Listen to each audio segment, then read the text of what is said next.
سورہ نساء آیت نمبر 11۔ بسم اللہ الرحمن الرحیم۔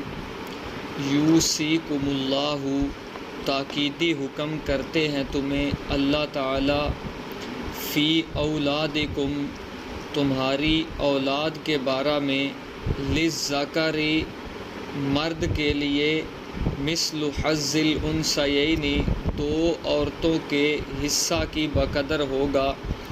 فَإِن كُنَّ نِسَاءً، پس اگر ہوں وہ صرف عورتیں، فوق اثنتین، دو یا دو سے زائد، فَلَهُنَّ، تو پس ان عورتوں کے لیے، ثلثا ما ترکا، دو ثلث ہوں گے اس کے، ما ترکا، جو چھوڑ گیا وہ میت، وَإِن كَانَتْ وَاحِدَةً، اور اگر ہو وہ صرف ایک عورت، فَلَهَا النِّصْفُ، تو اس کے لیے ہوگا آدھا، وَلِأَبَوَيْهِ، اور اس میت کے والدین کے لیے، لِكُلِّ وَاحِدٍ مِّنْهُمَا، ہر ایک کے لیے ان دونوں میں سے، السُّدُسُ، چھٹا حصہ ہوگا، مما ترکا، اس سے جو وہ چھوڑ گیا، ان کان لہ ولد، اگر ہو اس کے لیے اولاد، فإن لم یکن لہ ولد، اگر اس کی اولاد نہ ہو،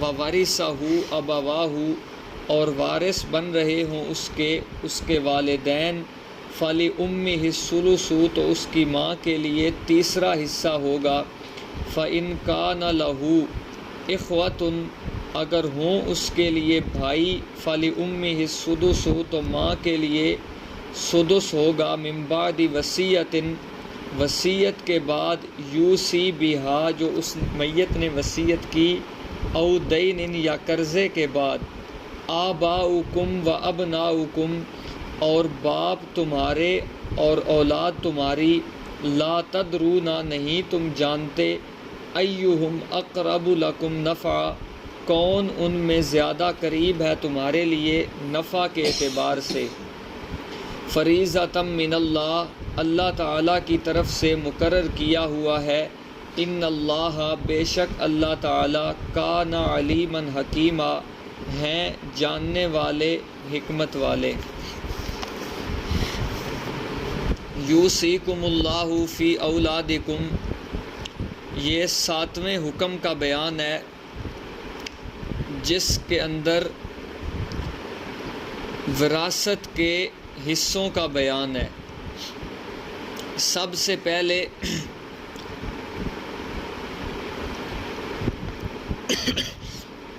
وہ بنیادی باتیں جن کی وجہ سے آدمی میراث سے محروم ہو جاتا ہے۔ پہلی بات کہ اگر وارث کے ساتھ مذہب کا اختلاف ہو تو آدمی وراثت سے محروم ہو جاتا ہے۔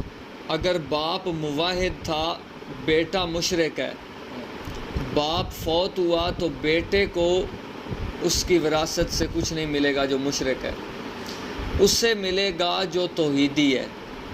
اور اسی طرح اگر بیٹا موحد ہو، باپ مشرک ہو، تو اس توحیدی کو حصہ نہیں ملے گا۔ ایک یہ صورت محرومی کی کہ وارث اور جو فوت ہونے والا ہے، جس پر موت آئی، ان دونوں کا مذہب جدا ہو، وراثت میں حصے دار نہیں، آپس میں شریک نہیں ہوں گے کوئی بھی۔ دوسری بات کہ اگر دارین کا اختلاف ہو، ایک مسلمانوں کی حکومت مسلمانوں کے ملک میں رہتا ہو، دوسرا کافروں کے علاقے اور ان کی حکومت میں رہتا ہو، ادھر ایک آدمی فوت ہو جائے، وارث کافروں کے علاقے میں ہو، تو اس کو وراثت سے حصہ نہیں ملے گا۔ اسی طرح اگر وہاں کوئی کافروں کے علاقے میں فوت ہو گیا مسلمان، وہاں اس کا مال تھا، اور مسلمان دوسرا جو اس کا وارث ہے وہ اہل اسلام کے علاقے اور اس مسلمانوں کی حکومت کے اندر ہے، تو اس کو وہاں سے حصہ نہیں ملے گا۔ جب دارین مختلف ہو جائیں گے، ایک مسلمانوں کی حکومت میں آج تو دنیا میں کہیں اسلام کی حکومت ہے نہیں، فی الحال یہ مسئلہ ساکت ہے۔ یہ تب ہوگا جب توحید کی اقامت ہو، ایک طرف قرآن کا نظام ہو اور دوسری طرف کفریہ نظام ہو، تو پھر جو اس علاقے میں ہوگا وہ ان کا وارث نہیں ہوگا، جو ادھر ہوگا وہ ان کا وارث نہیں ہوگا۔ اسی طرح اگر کوئی وارثین میں غلام ہو اس کو وراثت سے حصہ نہیں ملے گا، غلام ہو اس کو وراثت سے حصہ نہیں ملے گا۔ اور اسی طرح اگر کوئی آدمی اپنے وارث کو قتل کر دے، مثلا بیٹا ہے، اس بدبخت نے باپ کو قتل کر دیا، تو اب اس بیٹے کو باپ کی وراثت سے حصہ نہیں ملے گا۔ اسی طرح باپ نے اگر بدبخت نے اپنے بیٹے کو قتل کر دیا تو جو بیٹے کے مال سے باپ کو حصہ ملنا تھا وہ حصہ اسے نہیں ملے گا۔ یہی اصول ہے ہر وارث کا، کوئی بھی بندہ اپنے وارث کو قتل کر دے اسے حصہ نہیں ملے گا اس کی وراثت سے۔ دوسری بات، یوصیکم اللہ، وراثت ہوگی عام لوگوں کی، امتیوں کی، مال کے اندر۔ انبیاء کی وراثت مال کے اندر نہیں ہوتی، ان کی وراثت ہوتی ہے علم کے اندر۔ روافض اور یہ آپ کے واہیاتی، یہ دونوں اس بات کے قائل ہیں، ایک بات پر متفق ہیں کہ نبیوں کی وراثت مال میں بھی ہوتی ہے۔ شیعہ کہتے ہیں کہ امام الانبیاء صلی اللہ علیہ وسلم کی اولاد کو وراثت ملی نہیں، حصہ تھا ملی نہیں، ان کی اولاد کو، وہ تو کہتے ہیں ایک ہی بیٹی تھی حضرت فاطمہ، ان کو آدھا ملنا چاہیے تھا، وہ ملا نہیں، صحابہ معاذ اللہ غصب کر کے کھا گئے۔ آپ کے حیاتی کہتے ہیں الیاس گمن اور وہ جو ابو جال مویشی، ان کے بیان موجود ہیں، وہ کہتے ہیں نبی کی وراثت تھی تقسیم مال میں، تقسیم کیوں نہیں ہوئی؟ اس لیے کہ نبی آج بھی زندہ ہے، اور جو زندہ ہو اس کی وراثت تقسیم نہیں ہوتی۔ پھر ہم کہتے ہیں شہیدوں کی کیوں کرتے ہو؟ اگر امام الانبیاء صلی اللہ علیہ وسلم کی وراثت مال میں تقسیم نہ ہونے کی یہ وجہ ہے تو تم پھر شہیدوں کی تقسیم کیوں کرتے ہو؟ وہ بھی نہ کیا کرو۔ تو رافضیوں کو تو آسان اور مختصر ایک جواب یہ ہے کہ ان کے ہاں اصول ہے کہ امام کی بات کا انکار شیعہ کے ہاں کفر ہے۔ شیعہ کی کتاب اصول کافی میرے پاس موجود ہے، اس میں حدیث کا حوالہ لگا ہے، خود انہوں نے اپنے امام سے حدیث وہاں نقل کی، نحن معاشر الانبیاء لا نورث ما ترکنا صدقہ، کہ انبیاء کی مال کے اندر وراثت نہیں ہوتی، جو وہ چھوڑ کے جاتے ہیں وہ سب صدقہ ہوتا ہے۔ اب شیعہ امام الانبیاء صلی اللہ علیہ وسلم کی مال کے اندر وراثت مانے گا تو اپنے امام کی بات کا انکار کرے گا، اور امام کی بات کا انکار شیعہ مذہب کے ہاں کفر ہے۔ لہٰذا حضرت فاطمہ کی وراثت کے مطالبے والی بات کر کے اپنے امام کی بات کا انکار کر رہا ہے، جو اس کے ہاں کفر ہے، اپنے ہی فتوے سے خود کافر ہے۔ باقی انبیاء کی وراثت علم ہوتی ہے۔ امام الانبیاء صلی اللہ علیہ وسلم نے خود فرمایا ترکت فیکم امرین، دو چیزیں میں نے آپ میں چھوڑی ہیں، ترکہ میرا دو چیزیں ہیں، اولہما کتاب اللہ، ایک کتاب اللہ ہے، دوسری سنتی میرے مبارک فرمان ہے۔ یہ آج روتے اس لیے ہیں کہ ان کو یہ وراثت ملی نہیں، یہ کتاب اللہ سے محروم ہے۔ رافضی تو ویسے ہی محروم ہیں، ان کا اس قرآن پہ اعتماد ہی نہیں ہے، نہ قرآن کے راوی حضرت جبرائیل پہ اعتماد ہے جو اوپر عرش سے امام الانبیاء کے مبارک سینے پہ لائے، اور نہ ہی جو انہوں نے امام الانبیاء سے لے کر امت تک پہنچایا ان راویوں پر بھی ان کا اعتماد نہیں، صحابہ پر، وہ تو ویسے ہی محروم ہے۔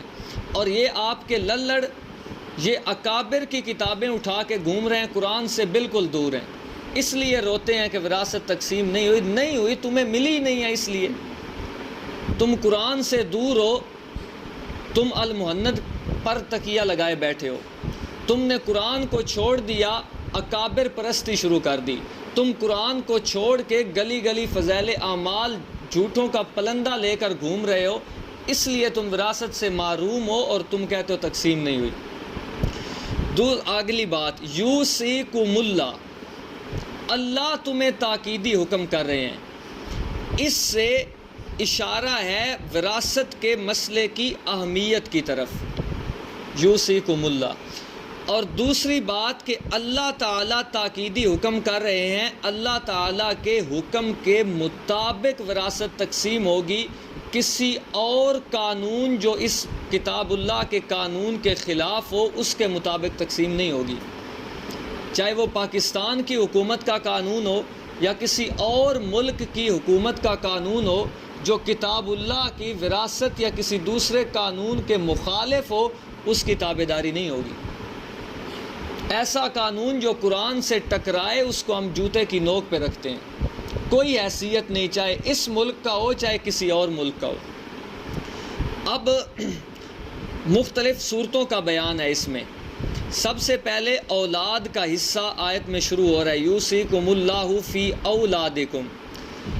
کئی صورتیں ہیں، پھر یہ بھی ہوتا ہے کہ آدمی کی اولاد صرف بیٹے ہوں، صرف بیٹیاں ہوں، بیٹے بیٹیاں اکٹھے ہوں، ایک ہوں، دو ہوں، مختلف صورتیں بنتی ہیں جن کے اعتبار سے یہاں شروع للذکر مثل حظ الانثیین۔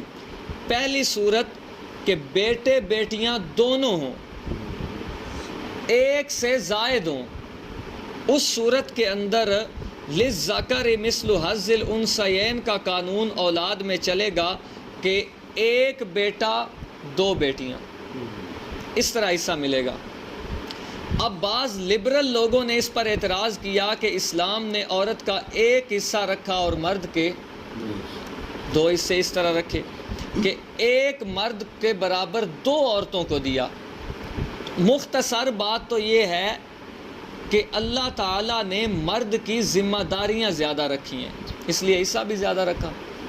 عورت پر کسی کے خرچے کی ذمہ داری نہیں، بچے کے خرچے کی ذمہ داری نہیں، حتیٰ کہ اپنا خرچہ اس کا اس کے خامد پر ہے۔ ماں ہے تو بیٹے پر ہوگا، بیوی ہے تو خامد پر ہوگا، بیٹی ہے تو باپ پر ہوگا۔ جب اس پر ذمہ داری ہی کوئی نہیں شریعت نے ڈالی، پھر بھی شریعت نے کتنا خوبصورت نظام بنایا، پھر بھی اس کا حصہ رکھا۔ اور مرد پر ذمہ داریاں زیادہ ہیں، حصہ بھی زیادہ مل گیا۔ اور دوسری بات کہ عورت کو بھی دو حصے ملتے ہیں، ایک سسرال کی طرف سے ملتا ہے، دوسرا اپنے ماں باپ کی طرف سے ملتا ہے، تو دو حصے تو اس کو بھی مل گئے۔ اگلی جدا بات ہے تم نہ دو تو یہ تمہاری اپنی مرضی ہے، وہ تو پیچھے آ گیا نا، آگ کھاتے ہیں۔ اور حدیث مبارک میں آتا ہے کہ جب لوگ قیامت والے دن قبروں سے اٹھیں گے تو کچھ لوگ ایسے ہوں گے جن کے پیٹ میں تندور کی طرح آگ جل رہی ہوگی، اور ان کی زبان سے شعلے منہ سے نکل رہے ہوں گے آگ کے۔ اور وہ پچھلی آیت جو گزری ہے، ان الذین یاکلون اموال الیتامی ظلما انما یاکلون فی بطونہم نارا۔ اور اسی طرح جو سورۃ بقرہ کی آیت کل بتائی تھی کہ جو لوگ دنیا کے مال کے پیچھے، شہرت کے پیچھے حق چھپاتے ہیں، یکتمون ما انزل اللہ من الکتاب، جو اللہ نے کتاب اتاری وہ چھپاتے ہیں، یشترون بہ ثمنا قلیلا، دنیا کا حقیر مال حاصل کرتے ہیں یا عزت، اولئک ما یاکلون فی بطونہم الا النار، وہ بھی اپنے پیٹوں میں آگ کھاتے ہیں۔ تو برابری ہے شریعت میں، جس طرح مرضی لے لو، دو حصے عورت کو بھی دیے دونوں طرف سے۔ اگر تم کہو ایک ملا ہے، ہم کہتے ہیں ایک ہی ملا ہے کیونکہ ذمہ داریاں کم ہیں۔ فَإِن كُنَّ نِسَاءً، اگلی صورت کہ اگر صرف بیٹیاں ہی بیٹیاں ہیں، اس کی میت کی صرف بیٹیاں ہیں، پھر دو صورتیں ہیں کہ ایک ہے یا دو سے زیادہ ہیں۔ اگر دو یا دو سے زیادہ ہوں تو ان کو کل مال میں سے 2 ملے گا، 2/3 حصے ان کو مل جائیں گے، سب بیٹیوں میں تقسیم کر دیے جائیں گے۔ اگر صرف ایک بیٹی ہے، ان کانت واحدۃ فلہا النصف، تو اس کو آدھا مال مل جائے گا۔ ولی ابویہ، یہاں سے والدین کا حصہ، اسی طرح والدین کے حصے بھی مختلف، والدین ہیں، ساتھ اولاد ہے بندے کی یا نہیں جو فوت ہوا، تو دونوں اعتبار سے جدا جدا ہوگا۔ ولی ابویہ لکل واحد، اگر اولاد ہو تو ماں باپ دونوں کو چھٹا حصہ ملے گا۔ اگر اولاد ہو تو ماں باپ دونوں کو چھٹا حصہ ملے گا، اور اگر اولاد نہیں تو پھر ماں کو تیسرا حصہ باقی باپ کو ملے گا۔ فَإِن كَانَ لَهُ إِخْوَةٌ، ہاں اپنی اولاد کوئی نہیں لیکن بہن بھائی ہیں، اولاد نہیں ہے میت کی، والدین بھی ہیں، بہن بھائی بھی ہیں، تو فَإِنْ كَانَ لَهُ إِخْوَةٌ اگر بھائی ہوں تو ماں کو سدس ملے گا، چھٹا حصہ، اور باقی باپ کو مل جائے گا۔ اگلی بات جو پہلے کل پرسوں کے سبق میں گزر گئی کہ وراثت سے پہلے کچھ حقوق ہیں۔ سب سے پہلا حق ہے میت کی تجہیز و تکفین، اس کے کفن دفن کا انتظام۔ اس کے بعد آگے دیکھیں گے کہ کوئی قرض ہے اس پر یا نہیں، قرضے کی ادائیگی ہوگی۔ قرضے کی ادائیگی کے بعد جو مال بچ جائے گا پھر دیکھیں گے میت نے کوئی وصیت کی ہے یا نہیں۔ وصیت کی ہے تو تیسرے حصے مال میں کی بقدر، اگر زائد کی ہے تو پھر بھی تیسرے حصے سے پوری کی جائے گی، اور اگر تیسرے سے کم کی ہے وہ وصیت ہوگی۔ لیکن ایک بات ضروری ہے کہ وارث کے لیے وصیت نہیں ہو سکتی۔ امام الانبیاء صلی اللہ علیہ وسلم نے فرمایا لا وصیۃ لوارث، وارث کے لیے وصیت نہیں، اس کو اپنا ترکے سے حصہ ملے گا۔ اور اگلا، جب وصیت بھی ادا اگر نہ ہو تو پھر تو فابیا، اگر ہو وہ پوری کر دی جائے، پھر جو باقی مال بچے گا تو وہ ورثاء میں شریعت کے اصولوں کے مطابق تقسیم کر دیا جائے گا۔ یوصیکم اللہ، اللہ تعالیٰ تمہیں تاکیدی حکم کرتے ہیں، فی اولادکم، تمہاری اولادوں کے بارے میں، للذکر، مرد کے لیے، مثل حظ الانثیین، دو عورتوں کے حصہ کی بقدر ہوگا۔ فَإِن كُنَّ نِسَاءً، پس اگر ہوں وہ صرف عورتیں، فوق اثنتین، دو یا دو سے زیادہ، فَلَهُنَّ، تو پس ان عورتوں کے لیے ثلثا ما ترک، دو ثلث ہوں گے اس سے جو چھوڑ گیا وہ میت۔ وَإِن كَانَتْ وَاحِدَةً، اور اگر ہو وہ واحدتاً، صرف ایک عورت، فَلَهَا النِّصْفُ، تو اس کے لیے آدھا ہوگا مال کا۔ وَلِأَبَوَيْهِ، اور اس میت کے والدین کے لیے، لِكُلِّ وَاحِدٍ مِّنْهُمَا، ہر ایک کے لیے ان والدین دونوں میں سے، السُّدُسُ، چھٹا حصہ ہوگا، مما ترک، اس سے جو چھوڑا میت نے، ان کان لہ ولد، اگر ہو اس کے لیے کچھ اولاد۔ فَإِن لَّمْ يَكُن لَّهُ وَلَدٌ، اگر نہ ہو اس کے لیے اولاد، وَوَرِثَهُ أَبَوَاهُ، اور وارث بن رہے ہوں اس میت کے، أَبَوَاهُ، صرف اس کے والدین، فَلِأُمِّهِ الثُّلُثُ، تو اس کی ماں کے لیے تیسرا حصہ ہوگا، باقی دو حصے باپ کے۔